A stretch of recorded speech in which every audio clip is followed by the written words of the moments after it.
Side खबरों के लिए सब्सक्राइब करें फ्लेम मीडिया और उसके बाद बेल आइकन को प्रेस करें ताकि सबसे पहले आपको मिले एक्सक्लूसिव खबरें।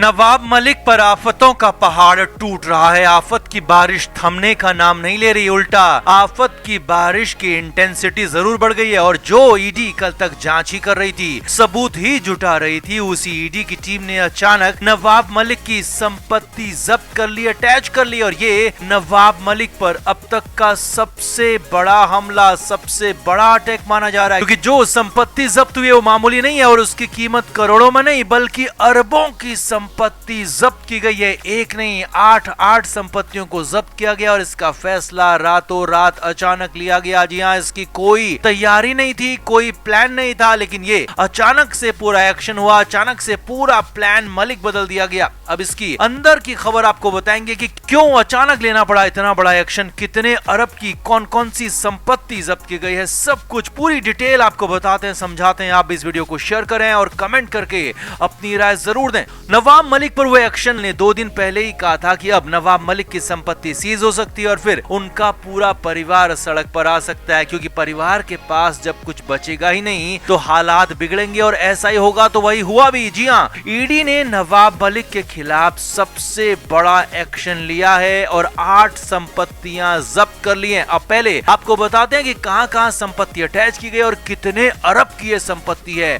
फिर आपको अचानक हुए इस एक्शन की पूरी इनसाइड स्टोरी भी बताएंगे। तो नवाब मलिक की पहली संपत्ति जो अटैच की गई है वो है गोवा वाला कंपाउंड। जी हाँ, वही गोवा वाला कंपाउंड जिसे लेकर सबसे पहले नवाब मलिक पर आरोप लगे थे, जिसे लेकर आरोप है कि मलिक ने डी कंपनी के जुड़े हुए लोगों से प्रॉपर्टी अपने नाम की और उसी गोवा वाला कंपाउंड में नवाब मलिक की संपत्ति को अटैच कर लिया है, ईडी ने जब्त कर लिया है। और इस पूरे गोवा वाला कंपाउंड की कीमत 300 करोड़ रुपए है। जी हाँ, 3 अरब रुपए का ये पूरा कंपाउंड है और ईडी ने यहाँ नवाब मलिक की संपत्ति को जब्त कर लिया है, अटैच कर लिया है। आगे देखिए, दूसरी प्रॉपर्टी देखिए तो महाराष्ट्र के उस्मानाबाद जिले में 148 एकड़ की जमीन को अटैच किया गया है और ये संपत्ति लंबे समय से ईडी के रडार पर थी। इस संपत्ति को लेकर भी ईडी ने आरोप लगाए थे और ईडी अधिकारियों ने इसकी जांच की थी, पड़ताल की थी, जिसके बाद अब ईडी ने 148 करोड़ की इस भारी भरकम बहुत बड़े लैंड को अटैच कर लिया और इस पूरी लैंड की कीमत भी 100 करोड़ से ज्यादा बताई जा रही है। जी हाँ, 100 करोड़ यानी कि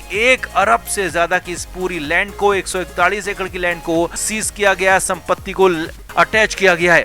तीसरी संपत्ति जिसे अटैच किया गया है वो है मुंबई के कुर्ला वेस्ट में स्थित एक कमर्शियल बिल्डिंग। जी हाँ, ये कोई कमर्शियल फ्लैट या फिर कोई कमर्शियल छोटी मोटी दुकान नहीं है, बल्कि ये कुर्ला वेस्ट में स्थित एक कमर्शियल पूरी बिल्डिंग है जिसकी कीमत भी करोड़ों में बताई जा रही है। इसके अलावा नवाब मलिक के 2 घर बांद्रा वेस्ट में थे, इन्हें भी ईडी ने अटैच कर लिया और बड़ी बात यह है कि ये दोनों घर भी बेहद महंगे पॉश इलाके में और इनकी कीमत भी करोड़ों में बताई जा रही है और इनका मार्केट रेट काफी ज्यादा है। इसके बाद 3 फ्लैट मुंबई के कुर्ला वेस्ट में भी सीज किए गए हैं और कुछ दिन पहले ईडी ने नवाब मलिक की कुछ प्रॉपर्टीज की जानकारी मुंबई में रजिस्ट्रार ऑफिस से मांगी थी, जिसके बाद अब इन्हें अटैच किया गया है।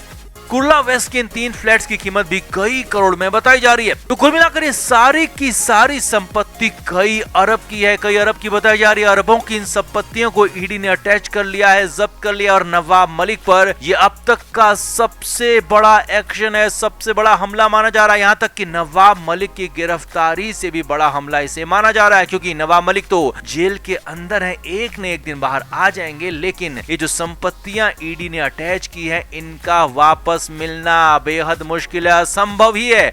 अब ये सब कुछ अचानक हुआ। जी हाँ, इसका कोई प्लान फिलहाल यहाँ पर नहीं था, बल्कि ईडी पूरे केस को पुख्ता तरीके से आगे लेके जा रही थी, पूरी तैयारी के साथ प्रॉपर्टीज को अटैच किया जाना था, लेकिन अचानक से ईडी ने रातों रात फैसला बदल दिया, रातों रात प्लान को चेंज करना पड़ा। और ईडी सूत्रों के हवाले से बड़ी खबर यह है कि नवाब मलिक के सुप्रीम कोर्ट पहुंचने के बाद ईडी की टीम अलर्ट हो गई थी। ईडी अधिकारियों का मानना था कि वैसे तो उनका केस काफी मजबूत है, काफी पुख्ता गवाह और सबूत उनके पास हैं, लेकिन अगर सुप्रीम कोर्ट से नवाब मलिक को कुछ भी थोड़ी सी भी राहत मिल गई तो फिर तो ईडी के केस में कुछ मुश्किल आ सकती है, दिक्कत आ सकती है। और इसीलिए ईडी को ये डर था कि कहीं सुप्रीम कोर्ट में सुनवाई के पहले ही दिन किसी भी तरह की कार्रवाई पर कुछ दिनों के लिए रोक अगर लगाई गई तो फिर तो फैसला आने में काफी देर लग सकती है और ईडी की कार्रवाई पर इसका असर पड़ सकता है और ईडी नवाब मलिक की संपत्ति को शायद तब अटैच नहीं कर पाती। इसीलिए ईडी ने आनन फानन में रातों रात पूरा प्लान ही चेंज कर लिया। सुप्रीम कोर्ट में नवाब मलिक की याचिका पर सुनवाई से पहले ही बड़ा एक्शन ले लिया, क्योंकि अब सुप्रीम कोर्ट से नवाब मलिक को राहत मिलती भी है तो वो सिर्फ मलिक को ही राहत मिलेगी, उनकी अटैच हुई संपत्ति का वापस मिलना मुश्किल होगा, बेहद मुश्किल होगा, संभव सा ही होगा। और ईडी सूत्रों के मुताबिक इसीलिए आनन फानन में रातों रात ईडी ने बड़ा एक्शन लिया, ये बड़ी कार्रवाई कर दी ताकि नवाब मलिक को कुछ राहत भले ही मिल जाए लेकिन अरबों की चोट मलिक पर कर दी जाए और वो भी, और इसीलिए तो वो राहत भी आफत जैसी लगे और वही हुआ भी। ईडी ने करोड़ों की नहीं बल्कि अरबों की संपत्ति अटैच कर ली। सुप्रीम कोर्ट में सुनवाई से ठीक पहले मलिक पर, उनके परिवार पर सबसे बड़ी चोट कर दी जिसका किसी को अंदाजा तक नहीं था। अब आगे क्या होगा, क्या हो सकता है वो भी देखिए और समझिए। अभी भी पूरे मामले की जांच कर रही है। अभी भी ईडी का कहना है कि वो लगातार नवाब मलिक के हर एक सूत्र, हर एक घर, हर एक प्रॉपर्टी को खंगाल रही है, पुराने सारे कागजातों को निकाल रही है। और ईडी का तो यहाँ तक कहना था कि वो कुछ और नए केस भी नवाब मलिक पर लगा सकती है। ईडी के रडार पर नवाब मलिक की संपत्तियां बनी हुई हैं और हो सकता है कि जल्दी ईडी अब उन संपत्तियों पर भी कार्रवाई करे जो अब तक बची हुई हैं, क्योंकि ईडी पूरा का पूरा मन बना चुकी है कि वो नवाब मलिक को जल्द से जल्द छोड़ने वाली नहीं है। और हाँ, अगर सुप्रीम कोर्ट से नवाब मलिक को राहत मिलती भी है तो वो राहत कोई खास होगी नहीं, क्योंकि जिस संपत्ति के लिए नवाब मलिक पर पीएमएलए के आरोप लगे हैं वो संपत्ति तो ईडी अटैच कर ही रही है, आगे भी कर सकती है। और कुल मिलाकर ईडी का ये बड़ा एक्शन न सिर्फ ईडी का शुरुआती एक्शन कहा जा रहा बल्कि आगे बहुत कुछ और हो सकता है। तो आपका क्या मानना है कि ईडी के इस चंगुल से नवाब मलिक बच पाएंगे या फिर अब तो बचना नामुमकिन ही दिख रहा है? कमेंट करके आप भी जरूर बताएं, वीडियो को शेयर भी करें। तो महाराष्ट्र सरकार के कैबिनेट मंत्री नवाब मलिक जेल के अंदर बंद हैं। पीएमएलए के मामले में मलिक जेल में है और मलिक को जेल से बाहर निकलने के लिए कोई रास्ता मिल नहीं रहा था। लोअर कोर्ट ने उनकी याचिका सुनी नहीं, हाई कोर्ट ने उनकी याचिका को खारिज कर दिया और साफ साफ कह दिया कि उन्हें इंटरिम राहत नहीं दी जा सकती। ईडी ने जो भी एक्शन लिया है प्रोसीजर के साथ लिया है और अगर उन्हें राहत चाहिए तो फुल पिटीशन डालनी होगी।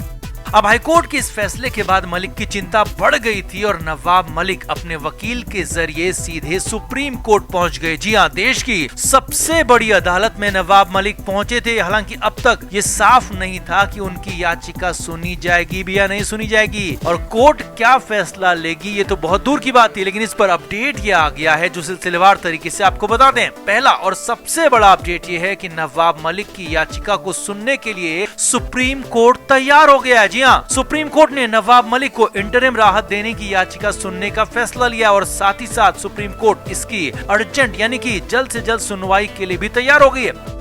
अब इसका मतलब ये हुआ कि जो मामला नवाब मलिक की तरफ से हाई कोर्ट में लगाया गया था और कहा गया था कि उनकी गिरफ्तारी अवैध है, उन पर पीएमएलए एक्ट लागू नहीं किया जा सकता और तुरंत ही उन्हें रिहा किया जाए, और हाई कोर्ट ने मलिक की इसी याचिका को खारिज कर दिया था। तो अब उसी मामले को, उसी याचिका को सुप्रीम कोर्ट ने सुनवाई की बात मान ली है। सुप्रीम कोर्ट तुरंत सुनवाई के लिए राजी हो गया। अब इससे मलिक और उनके वकील खासे खुश थे, लेकिन यहीं पर खुशी काफूर भी हो गई। जी हाँ, नवाब मलिक के मामले को अर्जेंट सुनने के लिए सुप्रीम कोर्ट तैयार तो है, लेकिन इसके लिए सुनवाई की तारीख तय नहीं है। जी हाँ, बहुत बड़ी बात आपको बता रहे हैं, यानी कि अभी कोर्ट ने इसकी तारीख तय नहीं की है, तारीख नहीं दी है, जो कि बड़ा झटका नवाब मलिक के लिए हो सकता है। और साथ ही साथ नवाब मलिक के वकील कपिल सिब्बल से सुप्रीम कोर्ट ने कागजात मांगे हैं और कहा है कि सारे के सारे कागजात मुहैया कराइए और उसके बाद ही सुनवाई हो सकती है। लेकिन ये सब कुछ कहने के बाद भी सुप्रीम कोर्ट ने नवाब मलिक को, उनके वकील सिब्बल को तारीख नहीं दी, यानी कि समय अभी भी नहीं दिया है। अब इसमें कागजात लाने में, जुटाने में कितना वक्त लगेगा और उसके बाद सुप्रीम कोर्ट कब तारीख देगी ये फिलहाल तय नहीं, लेकिन हाँ इतना जरूर है कि सुप्रीम कोर्ट इसमें सुनवाई के लिए तैयार हो गया। अब इसका मतलब ये भी है कि अभी संशय बना हुआ है कि सुप्रीम कोर्ट में सुनवाई कब होगी, कैसे सुनवाई होगी, क्योंकि कोर्ट सुनने को तैयार तो है लेकिन समय नहीं दिया है, वक्त नहीं दिया है। अब इसी वजह से नवाब मलिक को, उनके वकील को खुशी तो मिली, लेकिन अगले ही पल खुशी गायब भी हो गई, काफूर भी हो गई, क्योंकि कोर्ट ने तारीख जो नहीं दी थी। Flame media report.